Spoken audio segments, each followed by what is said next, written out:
welcome into the NFL Opening Line Report podcast, Super Bowl edition, 2 weeks away from Super Bowl Sunday, just under. This is the Monday after the championship Sunday. Teddy, welcome into the podcast. How are you?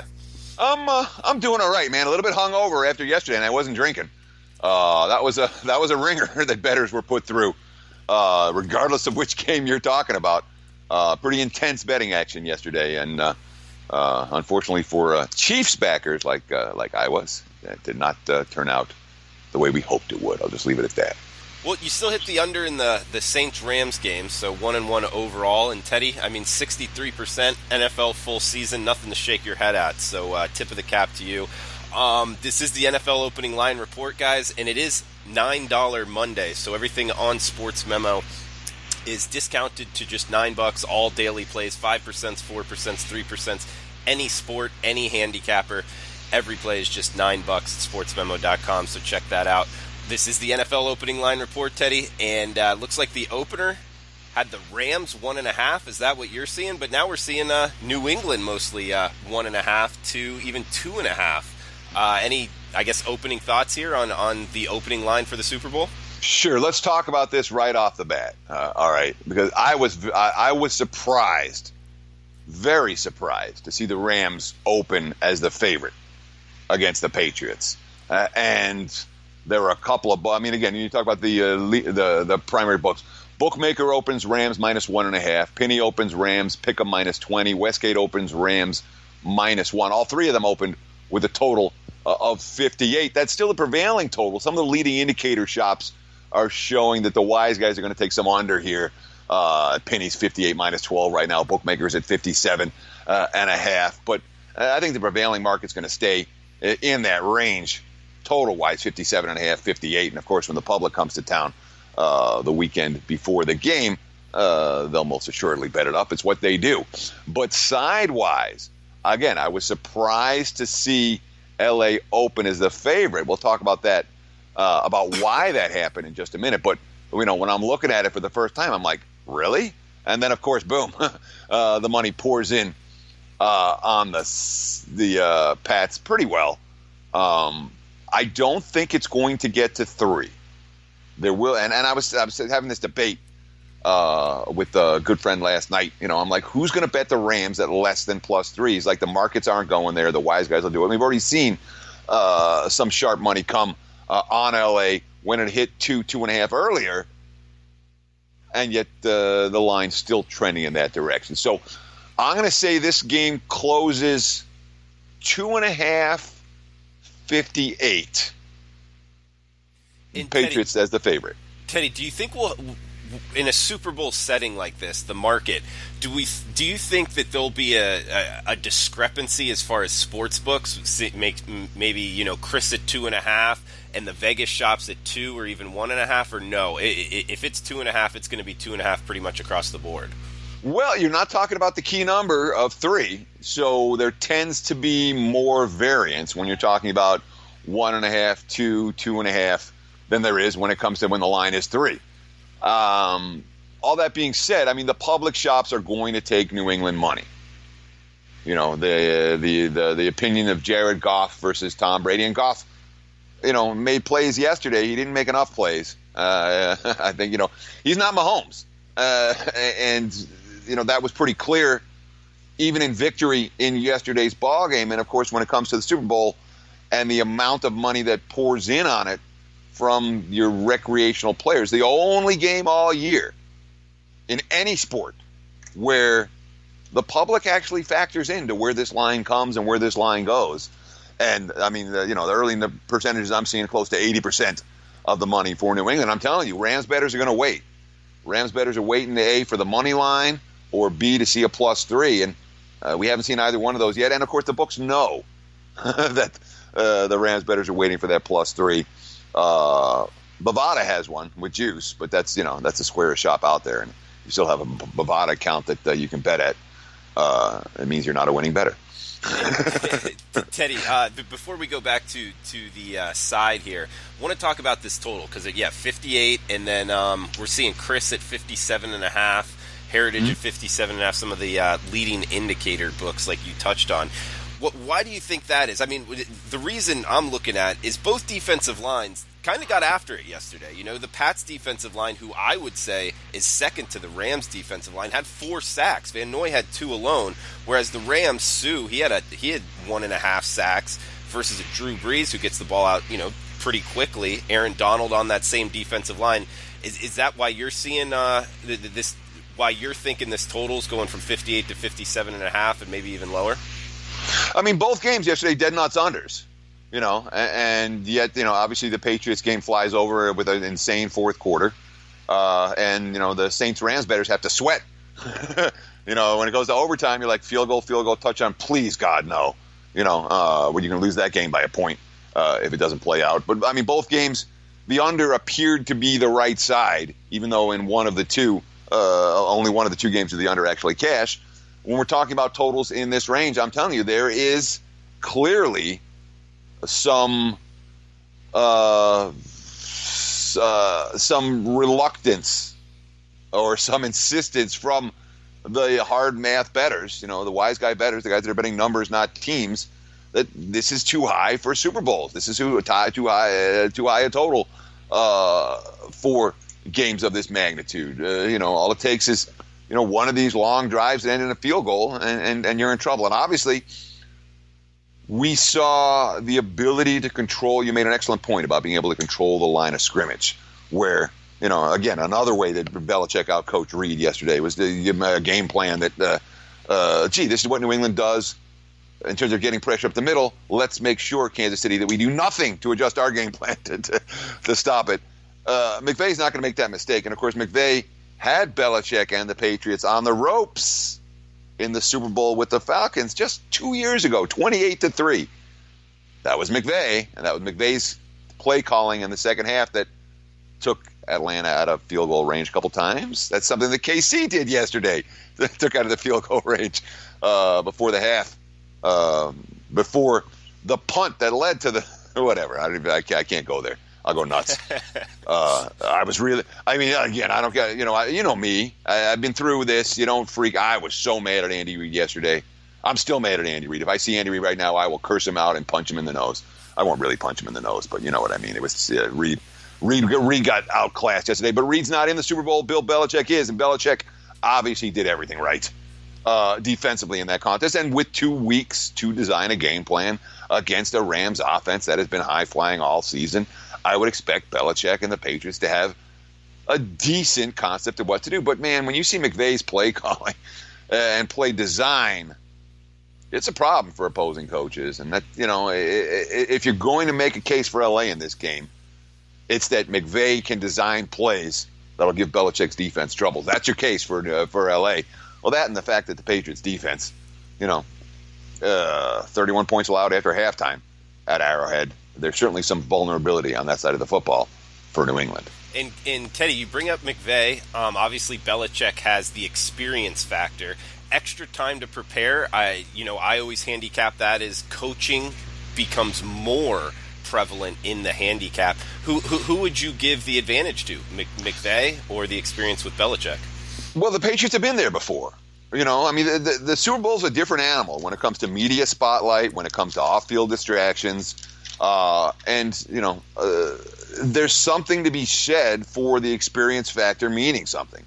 And obviously McVay was there 2 years ago with an offensive coordinator, and he fucked up the game. I mean, Atlanta lost the game because McVay took them out of field goal range twice and had some bizarre play calling, and that kept the door open for New England to pull off a miracle rally, which they proceeded to do because that's what the Patriots do when you leave the door cracked open even a little bit. New England finds a way. But so McVay's been in these spots before and failed. I thought McVay choked up repeatedly in the Saints game, and that was a mismatch of a mismatch of coaching errors. Both coaches there, I thought cost them their teams plenty. And Belichick never does that. I mean, I can't think of a spot where Belichick makes the wrong call. So the advantage is always with New England in these spots, and obviously we've seen the Patriots with extra time to prepare in Week 1, with extra time to prepare off a bye week in the postseason, with extra time to prepare during the regular season. Belichick, obviously, his track record in those roles is quite literally second to none. So all of these factors ensure that we will see New England money. And again, I don't know that it gets to 3, but I would think there was debate whether it's going to close 2 or 2.25. I think it's 2.5, and I think we might see 3s in some spots. And Teddy, do you think there's any advantage here venue-wise, Mercedes-Benz Stadium in Atlanta? Do you think that favors either the Rams or the Patriots? Fast track turf is not the Patriots' best situation. New England likes that long grass. They want to keep the speed down, and this is not a venue where the speed is down. That's a fast track in Atlanta. So I would have to say the venue favors the Rams, at least somewhat. Although, Patriots fans, they go every year. I don't know if LA has enough fans. LA has enough fans. Did you see the pictures on Twitter yesterday of Rams fans celebrating? Oh, God. There weren't many. So who goes to the game? That's the whole. I mean, New England every year. We go to the Super Bowl. Are they going to go this year? I don't know. They're not that. And Rams fans, I don't know that there aren't that many, and they have to go to Atlanta. Be interesting to see how the ticket sales are for the Super Bowl. I think that in terms of crowd support, I'm not convinced either team is going to have more than the norm. Teddy, I'm under the impression, especially the last couple of years, the Super Bowl is more of like a corporate event almost. It's not so much like a national championship or a semifinal in college football where the fan bases will travel.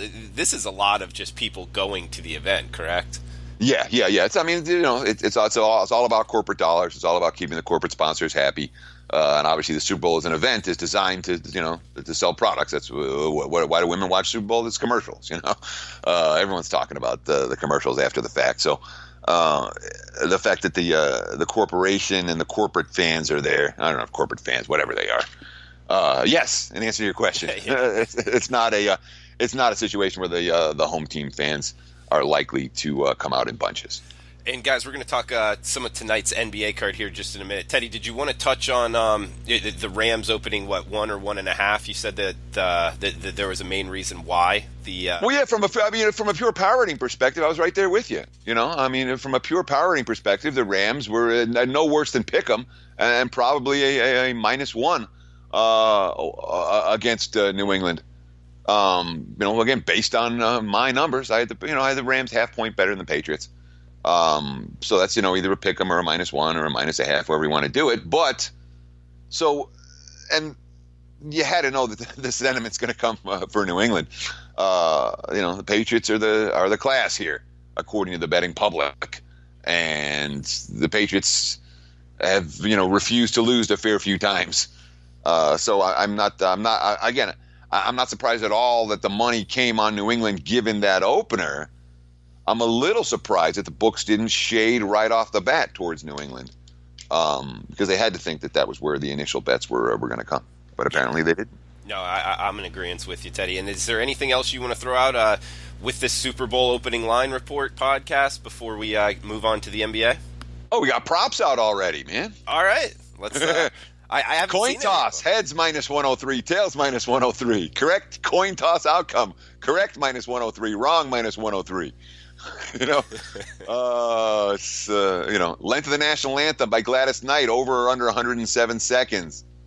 Will Gladys Knight take a knee or raise a fist? Yeah, we got props out already. Rating, Super Bowl viewership over 106.5 million and a half. Lots of props. Obviously, we'll get to some stuff that there's a positive expectation potential for over the course of the podcast over the next week and a half. Obviously, we'll have a full Super Bowl prop report available for the clients next week. Maybe. I'm not sure exactly what day it'll come out, but it'll certainly be out by next Tuesday at the latest, I would think. Okay, so look out for that next Tuesday. And what you want to do a podcast strictly on the Super Bowl props? Yeah, we have to do a podcast on the Super Bowl props, I would think. Let's do it. And you want to do that next week or the end of this week? Yeah. What'll happen this week is that the props will come up and they'll get better into shape. And what'll happen next week is that we'll have some time to analyze them and give you guys some good recommendations. So, yeah, let's maybe even do that next Monday. Okay. Sure. All right. Let's look into that. Guys, stay tuned for the Super Bowl props podcast with Teddy Covers next Monday. Teddy, you okay to jump into the NBA now for tonight's card? Of course. All right, well, we got 3 games wanted to touch on. 5-2-3, 5-2-4. Houston, Philadelphia. 233.5 the total. Looks like Philly -4 pretty much across the board at home. This is a play Teddy wrote up for a free play on sportsmemo.com, so check that out for the full analysis. But any quick thoughts here on Houston, Philadelphia, Teddy? Yeah, the Rockets stink, and nobody seems to know or be willing to recognize that fact yet. If you look at Houston's second unit right now, I mean, these are D-League players. They're getting major minutes for the Rockets. It's the last 2 games. They took 105 shots against the net. 70 of them came from beyond the arc. So a 73-point to 35 two-point range. Last time out, it was even worse. I think it was out of 100 shots, 68 were from three-point range and 32 were from two-point range. All they're doing is jacking up threes. And Harden, Gordon hit a miracle shot, and Harden's been nuts, and they're still not covering numbers of late. And, oh, by the way, Harden's got Jimmy Butler on him this time around. I don't think that's a great matchup necessarily for him here. And Philly coming off, a really bad loss in which they thought they had it won, and then Paul George had a 4-point play at the buzzer, and oops. I looked for the Sixers to bounce back in this one against a flawed Rockets team that is a one-way squad for me right now. I'm either betting against Houston or I'm not getting involved. You can read that full analysis, as you mentioned, at sportsmemo.com right now. The free play already locked and loaded. And it's $9 Monday as well, guys, so every play discounted to just $9 every Monday at sportsmemo.com. Let's head out west. We got Portland at Utah, 525, 526. Teddy, 217.5 the total, seeing -5. That's the Jazz laying in Salt Lake City. Yeah, and I really have mixed feelings about this ballgame. I'm not going to get involved one way or the other, but there continues to be this train of thought that, Utah's underachieving and they flipped the switch last year and they're inevitably going to flip the switch this year. And lo and behold, here are the Jazz now. They've won 6 in a row, and the thought process, here comes Utah. They actually won 8 of their last 9 overall. But even during this stretch, they're not covering the numbers as favorites on a regular basis. Didn't cover against Cleveland last time out. Didn't cover against the Pistons in a bad spot for Detroit. Didn't cover against the Bulls prior to that. And when you talk about the ability of your Damian Lillards of the world to hit shots that matter down the stretch, he's been dynamite. And from a assist-to-turnover ratio, how about this? Last 5 games for the Blazers, 3.2 assist to turnovers. You never see a ratio like that in the NBA. That speaks to Lillard. All that being said, the Jazz defense, which was not as good earlier in the campaign, they're starting to come around right now. They've been shutting down foes, but their offensive, we're talking about a team that's playing without multiple point guards right now. They need to jack up a whole bunch of shots to cover some of these numbers. I don't know if that's going to be easy to do against Portland. So not a game I'm involved with, not a game I even came that close to getting involved with. Interesting one to discuss, but not one that I want to wager on. Teddy, the get-back game, 10:35 Eastern, 7:35 Pacific Coast tip here. Golden State at the LA Lakers, seeing Golden State money coming in. It's a big number here, 10.5 up to 12, pretty much across the board. 233 the total, Teddy. Yeah, the Lakers coming off a really tough loss, and we talk about a big week for LA. All right, we're going to make a statement this week. We have Oklahoma City. They rally from behind and steal that one in overtime. They have Houston beat and let it get away in the last seconds and lose it in overtime by 4. Those are both back-to-back intense games, the overtime affairs down to the wire. Obviously playing without LeBron. Now they'll be playing without Lonzo Ball, who got hurt in the last game. They still don't have Rondo back, and who's going to handle the ball for the Lakers here? Lance Stevenson played point for a bit the other night, and it wasn't pretty. You don't want that against the Golden State Warriors. And I've talked all year about this Warriors. I haven't talked all year. And they covered last time out against the Clips. Warriors, double-digit chalk has been their role. 12-4 ATS. They're 8-21 in games where they're not double-digit chalk against the spread, and 12-4 in games where they are double-digit chalk against the spread. As you mentioned, taking money, heavy money in this ballgame in a matchup that it's hard to picture LA having a particularly good offensive flow. 233, 232 now, that's the prevailing number. I can understand why money's coming on the under in this ballgame. No argument with that wager. I'm not expecting the Lakers to have another brilliant shooting night from either inside or outside the arc. Teddy, thanks for the time. Guys, it's $9 Monday. Make sure to check out sportsmemo.com. All plays discounted to just $9. Teddy has his Big 12 cash. Watch and win Baylor, West Virginia on tonight's Garden College basketball. Also, if you're listening to this early, he's got an early start for MLK Day in the NBA.